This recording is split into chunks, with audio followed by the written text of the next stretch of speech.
Bendiciones.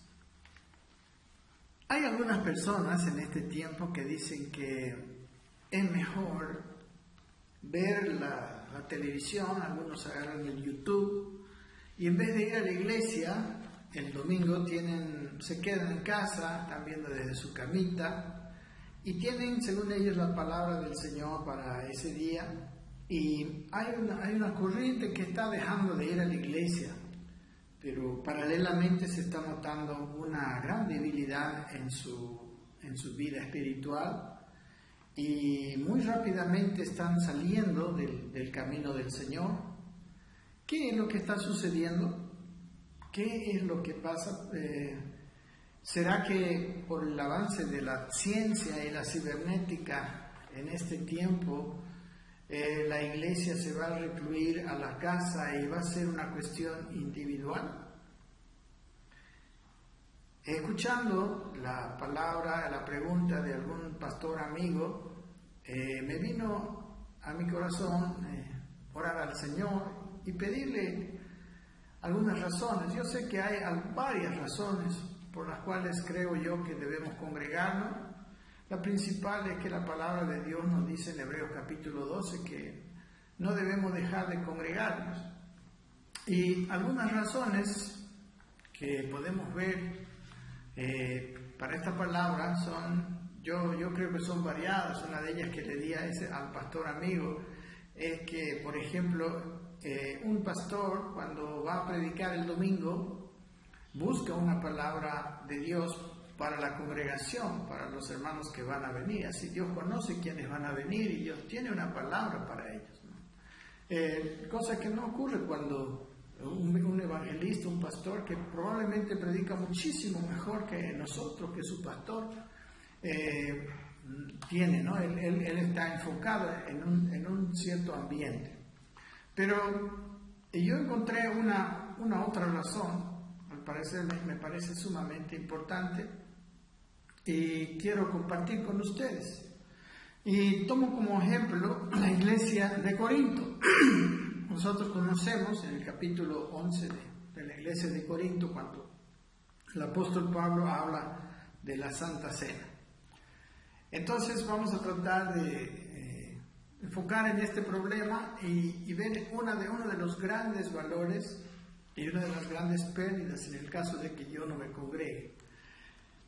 Lo que quiero decirles inicialmente como una introducción, voy a tratar de leer lo más posible para hacerlo no muy largo, sino lo más compacto posible.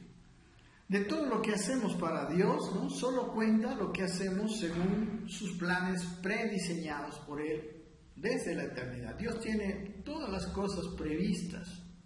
Dios es un Dios tan inteligente que todo lo tiene previsto. Así que por pequeña que sea nuestra obra, si suma a su propósito, sirve. Si no, aunque tenga una gran apariencia, no sirve.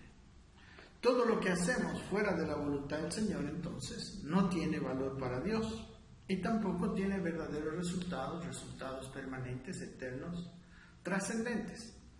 No debiéramos hacer las cosas por tradición o por conveniencia o por cualquier razón que no sea su voluntad. Pero así lo hemos hecho. A veces hemos hecho por buenas razones algunas cosas, pero no suman, ¿no? Nuestra inteligencia es grande, pero es limitada. Necesitamos entonces la revelación de su voluntad para poner a hacer las cosas. Entonces, quisiera mostrarles a ustedes acerca de algo que hay detrás de la cena del Señor. Y eso es lo que vamos a ver ahora. La cena del Señor en realidad es algo muy, muy fuerte, muy importante. Es algo que la iglesia de Corinto estaba descuidando. Y ustedes saben, la iglesia de Corinto, la carta a los Corintios es la carta, una de las iglesias más carnales que podemos ver en el Nuevo Testamento. Es una carta que muestra, ¿no?, una condición triste de esa iglesia, ¿no? Y el problema más grande era las disensiones, ¿no?, las divisiones que había en la iglesia, y las divisiones que había en la iglesia la hacían débil y carnal. ellos entraron, como leemos en toda la carta de Corinto, a los Corintios, un montón de situaciones de pecado, de falta de fe, etcétera, que son consecuencia de la principal causa, que es las divisiones. Vamos a leer lo que dice, lo que leemos domingo a domingo cuando celebramos la Cena del Señor. Y dice aquí en el capítulo 11, versículos 23 al 26, leemos ahora, dice: porque yo recibí del Señor lo que también os he enseñado, que el Señor Jesús, la noche que fue entregado, tomó pan, y habiendo dado gracias, lo partió y dijo: tomad, comed, esto es mi cuerpo que por vosotros es partido.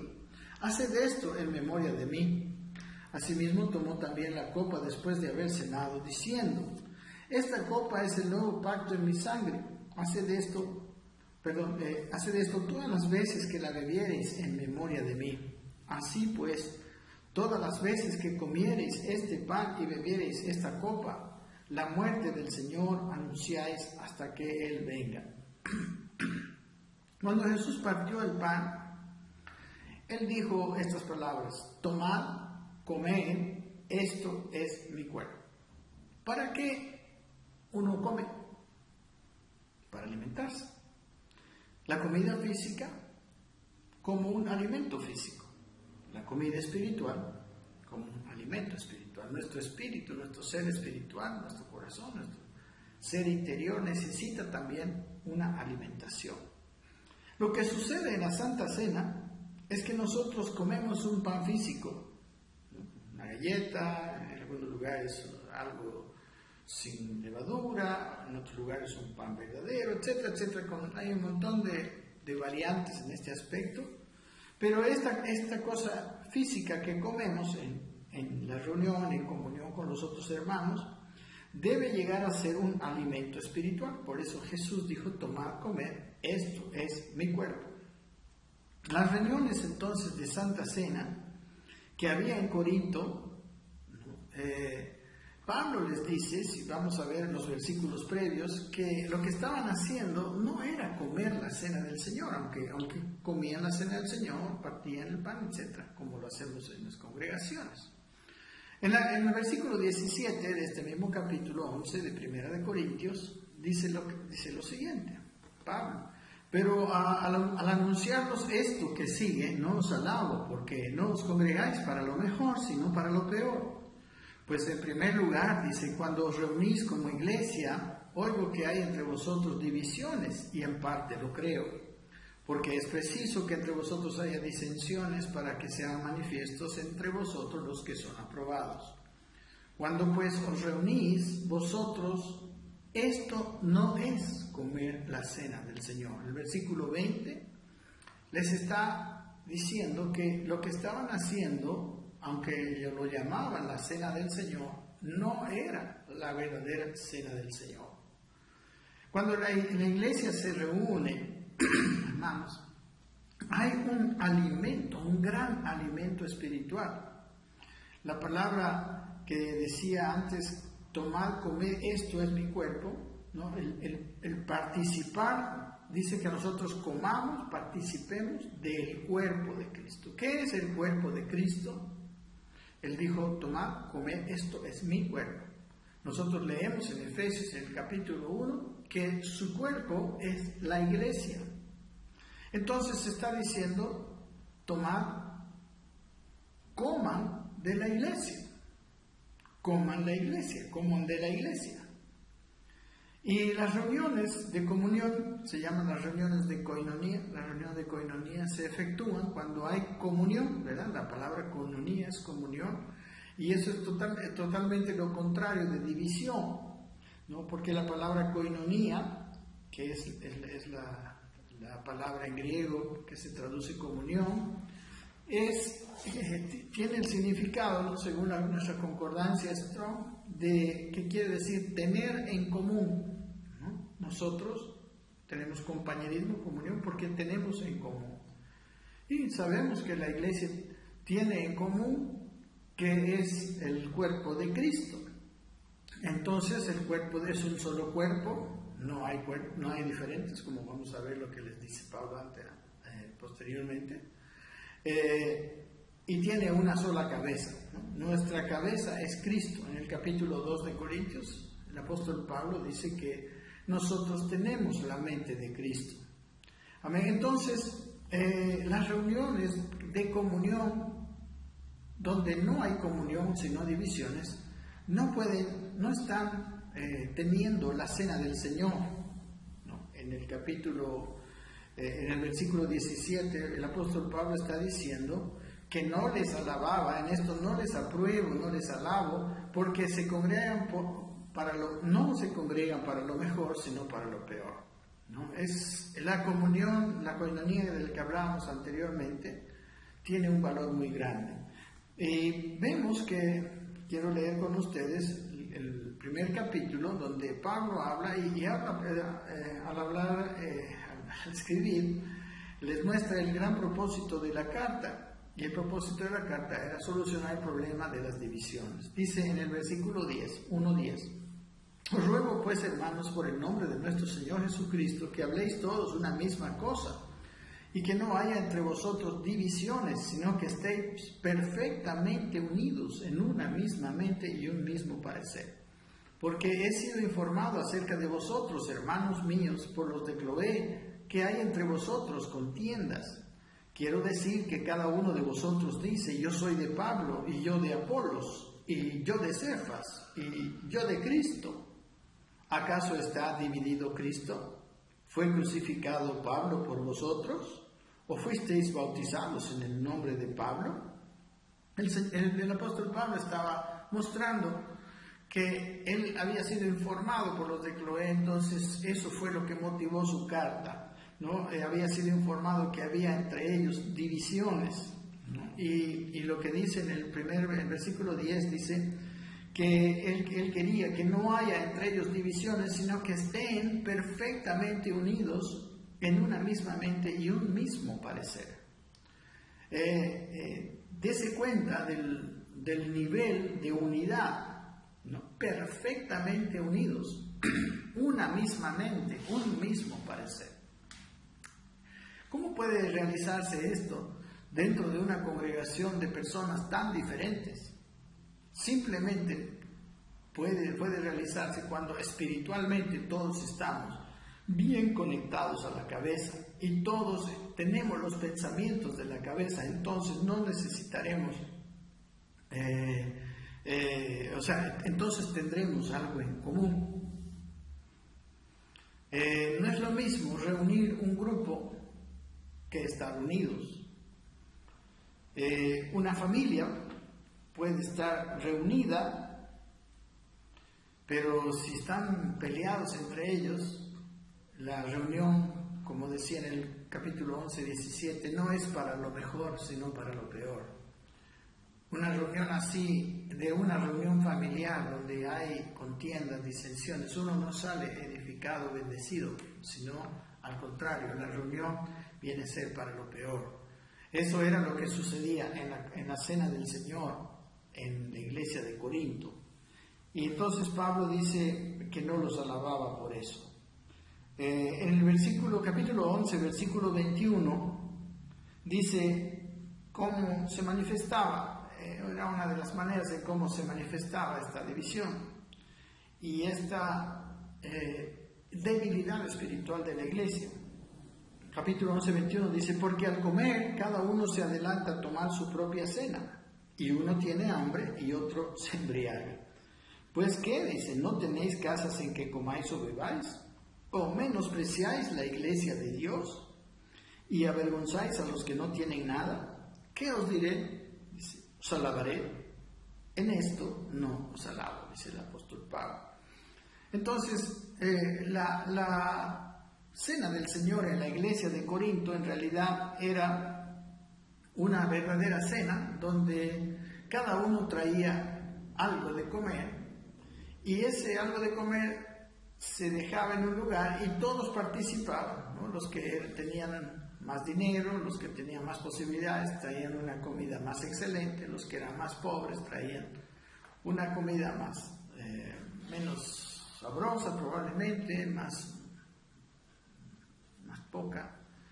Y algunos no traían nada.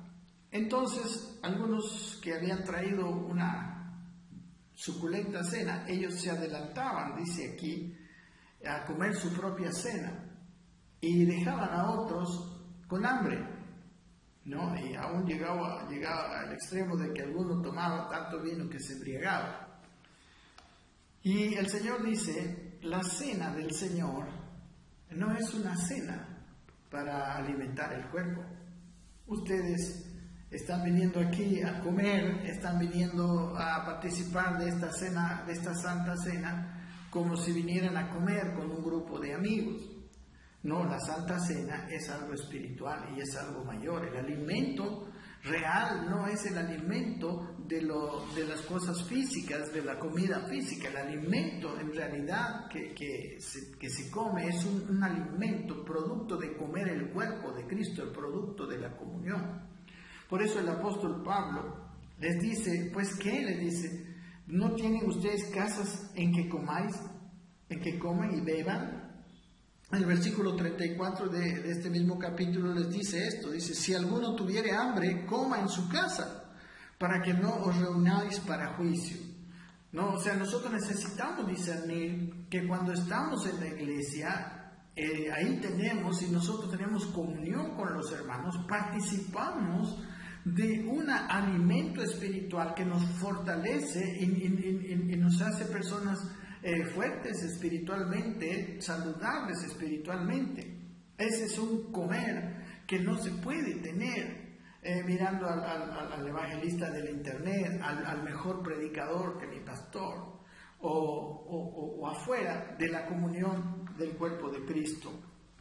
Esto es imposible, esto no se puede hacer sino en una reunión de comunión. Porque el cuerpo de Cristo somos todos los que somos nacidos del Espíritu.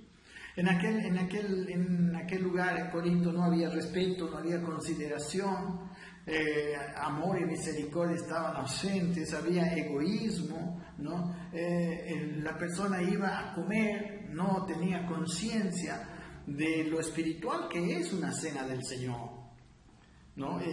Y aunque era una cena, ustedes saben, la intención es que sea una santa cena. Por eso les dice estas palabras. En otras palabras, si lo importante fuera cenar, coman entonces mejor en su casa, en vez de venir a hacer aquí.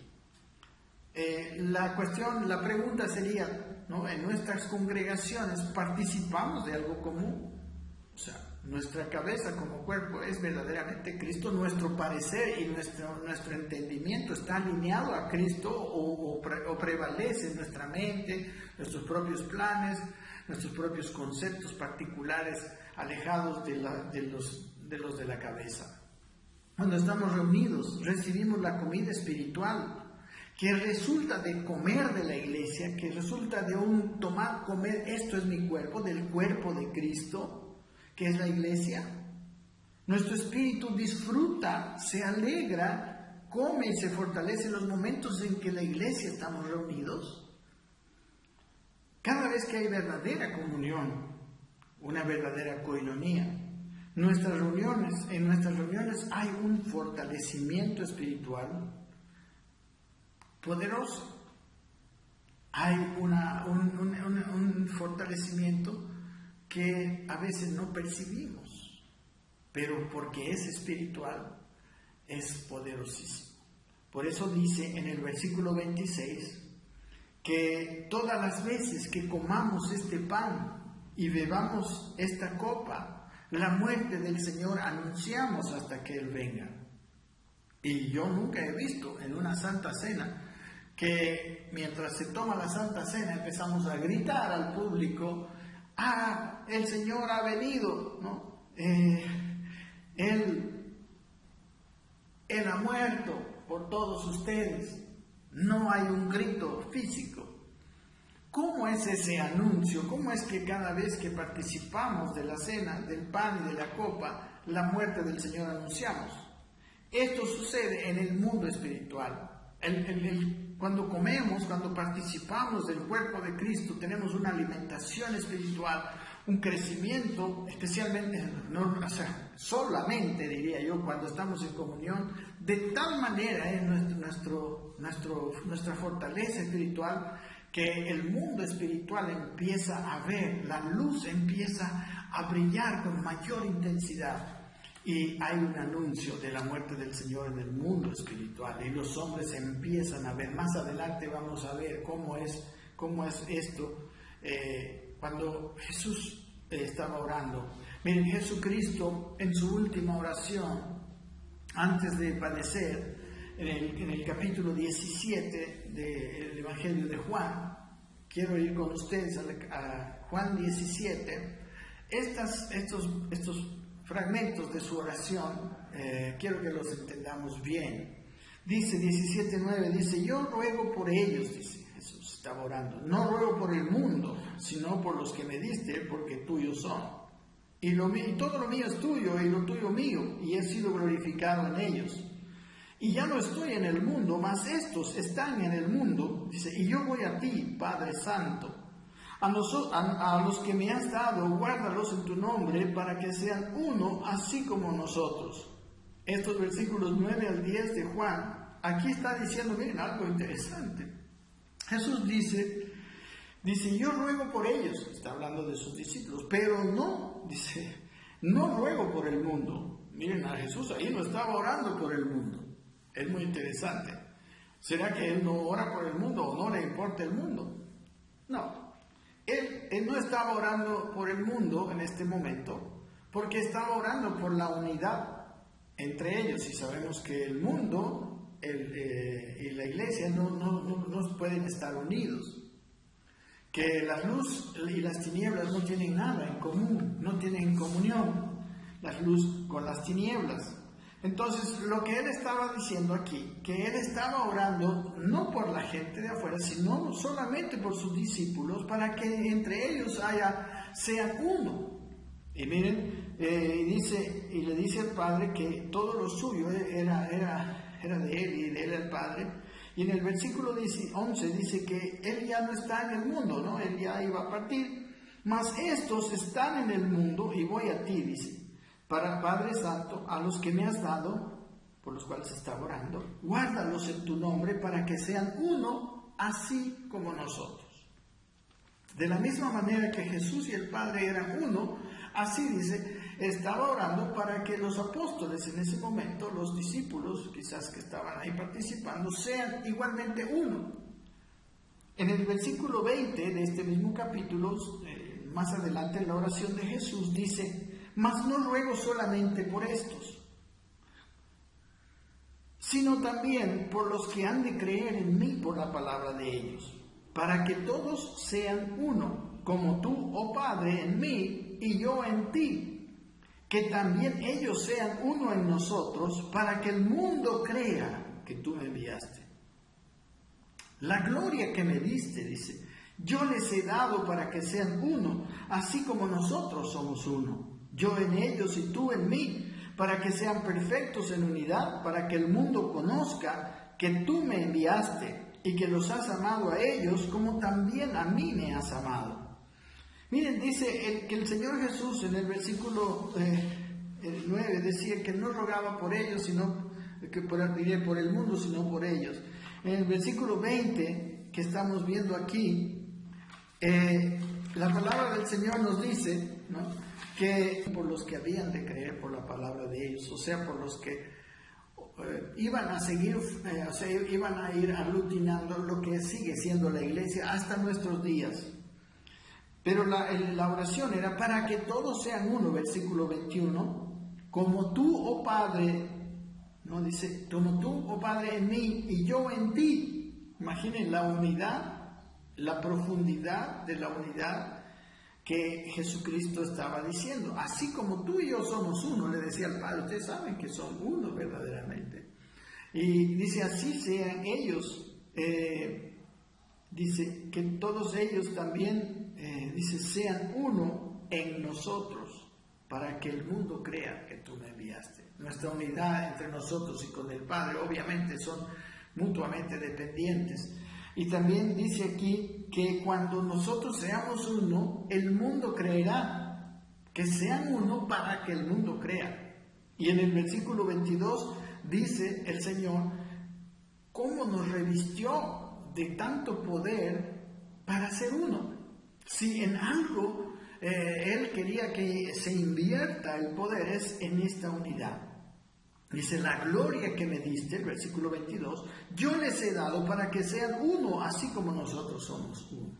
Hay la gloria del Señor que la iglesia tiene que tener, la iglesia tiene que ver, como dice en Efesios, el apóstol Pablo dice que Cristo está haciendo de la iglesia una iglesia gloriosa, sin mancha ni arruga. En eso está Él enfocado, ¿no? En el capítulo 5. La iglesia tiene que tener gloria y solamente con la gloria de Dios podemos ser uno. La unidad no se da ni siquiera por juntar a personas. La unidad no se da ni siquiera por tener un solo propósito, como en el caso de la Torre de Babel, aunque sabemos que la unidad es poderosa. Pero la unidad que hay con Dios y la unidad que Dios quiere que haya entre nosotros es mucho más profunda. Es una unidad, digamos, igual que la que hay entre el Hijo y el Padre, y entre nosotros y el Padre y el Hijo y entre nosotros mismos.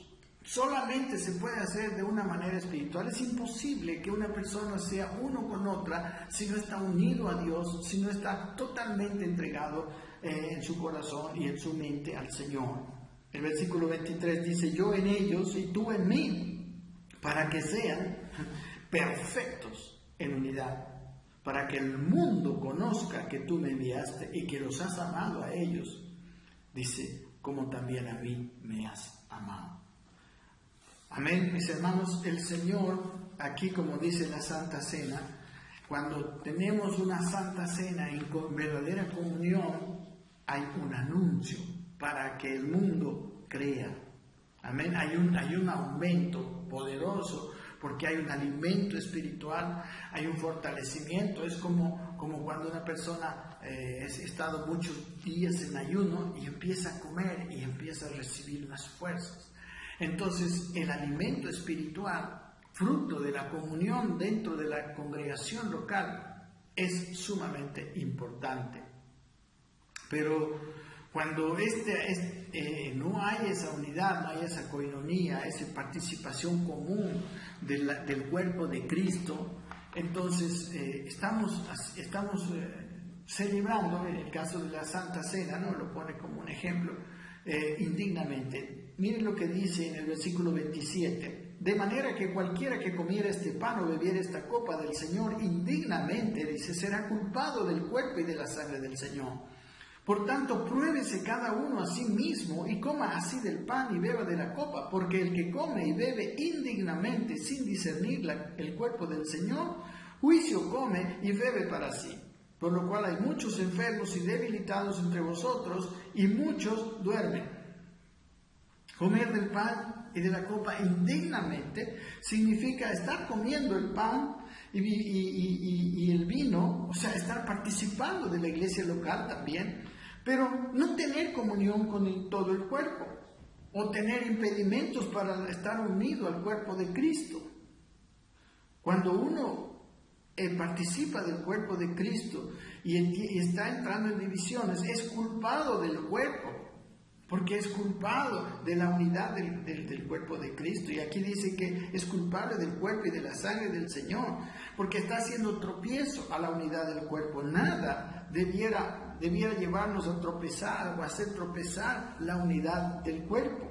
Cuando hay otros miembros ofendidos por esa persona, menospreciados o con cuentas pendientes o excluidos con indiferencia, de tal manera que no hay relaciones con amor y a veces hasta con rabia, entonces uno está atentando contra la unidad del cuerpo, y la unidad para Dios es sumamente importante porque es necesaria para la alimentación y para que la luz brille y el mundo conozca que Cristo ha venido en carne.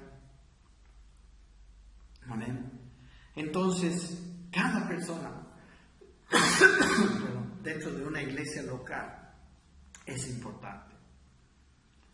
Si uno viene a las reuniones, es importante. Si una persona, 2, 10 faltan a la reunión, hay algo hay un pesar, porque su venida es importante. Nosotros conocemos que ellos no solamente se han privado del alimento dominical de la palabra de Dios, sino que también están sin edificación y durante la semana, como dice aquí, están débiles y probablemente llegan a enfermar, ¿no? Y algunos duermen. Si uno tiene comunión con la cabeza o no tiene comunión con la cabeza es sumamente importante. Si uno tiene antipatía con otro hermano es muy peligroso. Si siente indiferencia o rechazo por otro miembro del cuerpo, entonces eso habla de su falta de salud espiritual y su falta de comunión con la cabeza. Para Dios no hay acepción de personas, para Dios el más grande y el más pequeño de los miembros del cuerpo es importante. Él ama por igual a todos nosotros. Entonces, en medio de esa comunión hay salud. En el Sermón del Monte, el Señor Jesucristo, en el capítulo 5, dice que si una persona está llevando su ofrenda al altar y se acuerda que un hermano tiene algo contra él, dice, deje allí su ofrenda, vaya, reconcíliese con su hermano y luego venga y presente su ofrenda. Si no lo hace, si no presenta su ofrenda, o sea, si presenta su ofrenda con rencor o estando en una condición de tropiezo, está haciendo un tropiezo para la unidad, la coinonía del cuerpo, y está siendo culpado del cuerpo y de la sangre del Señor. El juicio está recibiendo esa persona. Amén. Hermanos, no es normal y saludable. Nosotros los pastores necesitamos procurar la unidad del cuerpo. En Corinto era una cuestión muy importante. Y si usted quiere leer en el capítulo 5, está hablando que aún hay personas que están pecando terriblemente por fuera. Y él dice, con ellos ni aún comáis. Para Dios es muy importante la unidad del cuerpo. Amén. En Efesios, en el capítulo 4, por ejemplo, hablando de que la iglesia es edificada por los 5 ministerios, ¿no? Maestros, pastores, apóstoles, profetas, evangelistas. Un poquito más allá dice dice que el cuerpo es edificado, dice hasta que todos lleguemos a la unidad de la fe y del conocimiento del Hijo de Dios. Me imagino esta unidad de perfección, a un varón perfecto, dice, a la medida de la estatura, de la plenitud de Cristo. Y luego habla, más adelante, que nosotros también somos edificados por el concurso de los otros miembros del cuerpo. Dice el versículo 15 y 16, dice, sino que siguiendo la verdad en amor, dice, crezcamos en todo en aquel que es la cabeza, esto es Cristo. Todos crecemos en aquel que es la cabeza. Las características de Cristo deben tenerlas cada miembro del cuerpo de Cristo, y cada vez mayores y mayormente, hasta que podamos llegar a decir, como decía el apóstol Pablo en Gálatas 2:20, ya no vivo yo, mas vive Cristo en mí. En el versículo 16 de Efesios dice, 4:16, dice, de quien todo el cuerpo, dice, bien concertado y unido entre sí por todas las coyunturas que se ayudan mutuamente, según la actividad propia de cada miembro, recibe su crecimiento para ir edificándose en amor. Cada uno de los miembros de una congregación es importante, cada uno tiene que ser un elemento que bendice y que edifica a los demás en la misma forma que es edificado por todos los demás. Es edificado, edifica, hay un crecimiento y una edificación poderosa. Y también podemos nosotros ver por qué la iglesia ahora está tan débil espiritualmente, por qué el testimonio de Cristo es tan menospreciado, porque hay debilidad. Y una de las razones es porque hay falta de unidad. Hermanos, cuando una persona no ejercita sus dones, quizás por falta de comunión con el cuerpo, tiene el peligro de quedarse inútil. En Mateo 25, en la parábola de los talentos, que seguramente ustedes han leído, si no en su casa léala, a la persona que le había entregado un talento para que lo trabajara, esa persona no lo hizo. Y el Señor amable y negligente, dice, ¿no? Y luego le dice, ¿sabías que ciego donde no sembré y que recojo donde no esparcí? Que era la idea que tenía él de Dios. Por tanto, deberías haber dado mi dinero a los banqueros y al venir yo hubiera recibido lo que es mío con los intereses. Y le dice, quitadle pues el talento y dadlo al que tiene 10 talentos, porque al que tiene le será dado y tendrá más, y al que no tiene, aún lo que tiene le será quitado. Y al siervo inútil echarle a las tinieblas de afuera, se llama el lloro y el crujir de dientes. Este talento es el don, es todas las cosas naturales y espirituales que Dios nos da a cada miembro de la iglesia. Y Dios espera que cada uno de nosotros lo comparta. Cuando hay comunión y coinonía en la iglesia, no hay ningún impedimento y cada uno de los miembros del cuerpo, especialmente cuando estamos unidos y cada vez más edificados, como dice Efesios capítulo 4, estamos construyendo la unidad de este cuerpo y estamos nosotros fortaleciendo. Entonces el mundo podrá saber que Cristo ha venido al mundo. Formar parte, hermanos, de una iglesia local es muy importante, pero es necesario, obviamente, discernir el cuerpo del Señor para comer de ese cuerpo. La iglesia es algo espiritual, es sobrenatural, es algo más allá de lo que parece. Los llaneros solitarios, los que dicen que se edifican por internet nomás, ignoran que tienen una debilidad muy grande y corren un peligro muy grande. Así también los que no están ocupando un lugar dentro del cuerpo o están viviendo indignamente, están corriendo el peligro de quedar inútiles y sin dones para dar a la iglesia, o, como dice aquí, incluso de estar en las tinieblas de afuera, de estar excluidos de la comunión, estar excluidos del alimento espiritual.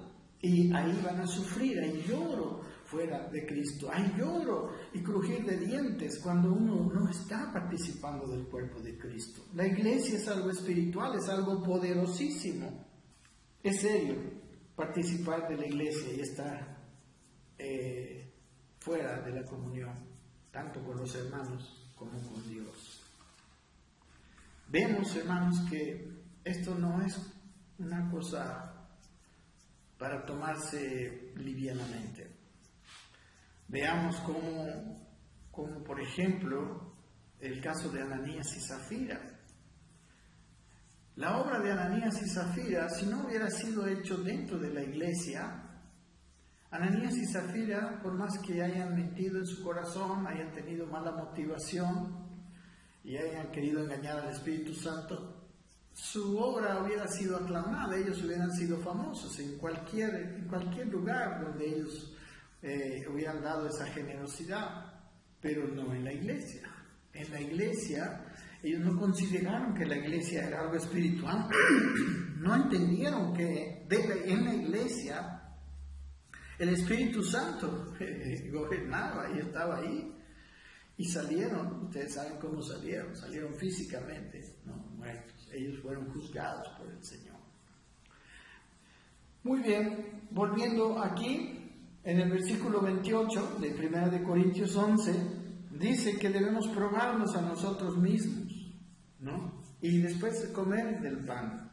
Debemos probar si realmente participamos de la vida de nuestro Señor y si realmente estamos haciéndolo dignamente, estamos en comunión, estamos quitando todo juicio, estamos en un estado de perdón y de paz con todo el mundo. Ni siquiera deberíamos estar con indiferencia, ni la indiferencia siquiera es tolerada en esto. Tiene que haber amor unos con otros.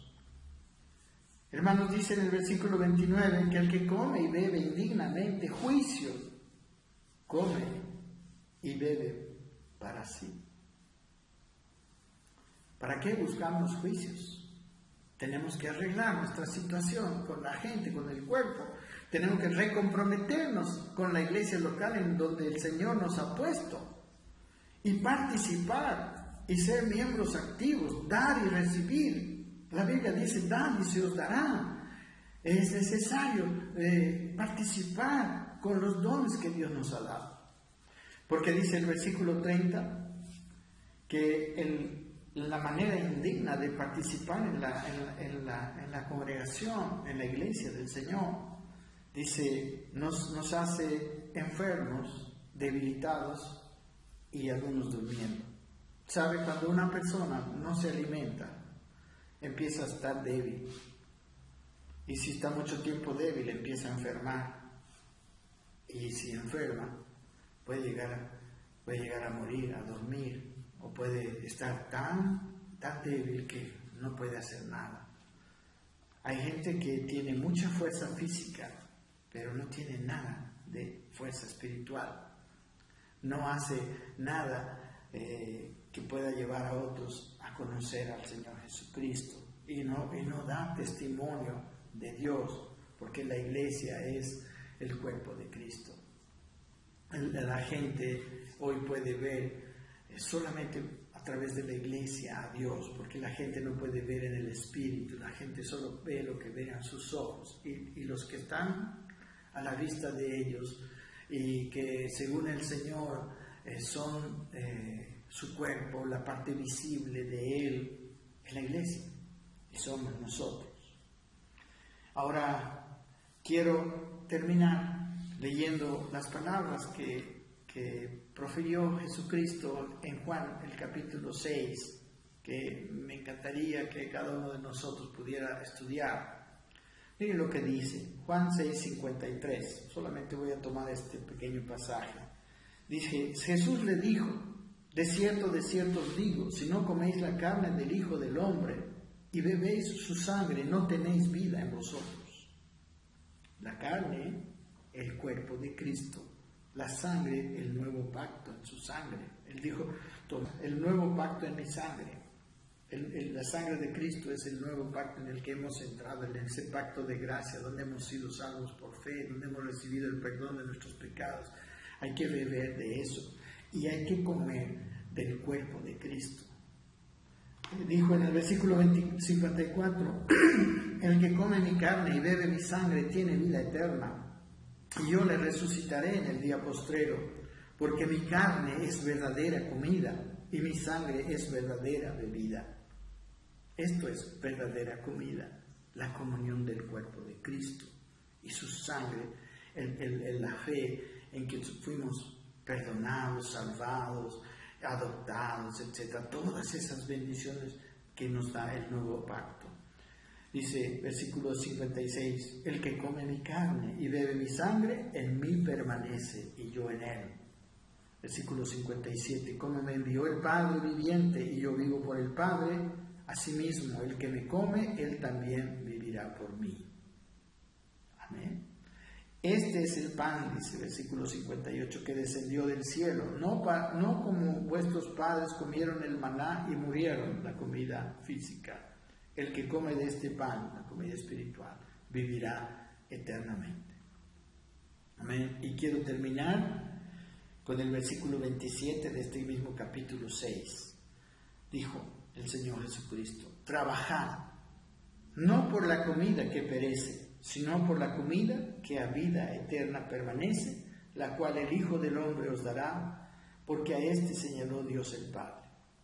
Amados hermanos, este trabajo de la unidad, por una unidad, no es un trabajo que se puede hacer en la carne, ni se trata de reunir personas, se trata de hacer un trabajo espiritual, para lo cual mis colegas ministros, Dios nos llamó.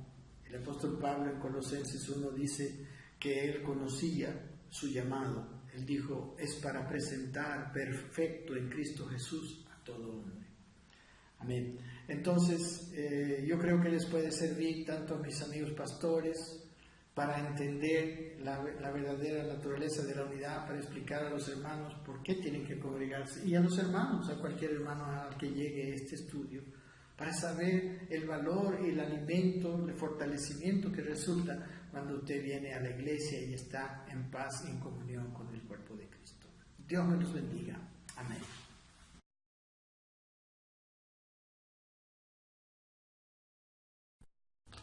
Bendiciones. Solamente quiero añadir que tengo un próximo video donde estaré aclarando algunos puntos del video anterior y bueno, yo se los presento a los que quieran profundizar algunos detalles y algunos temas.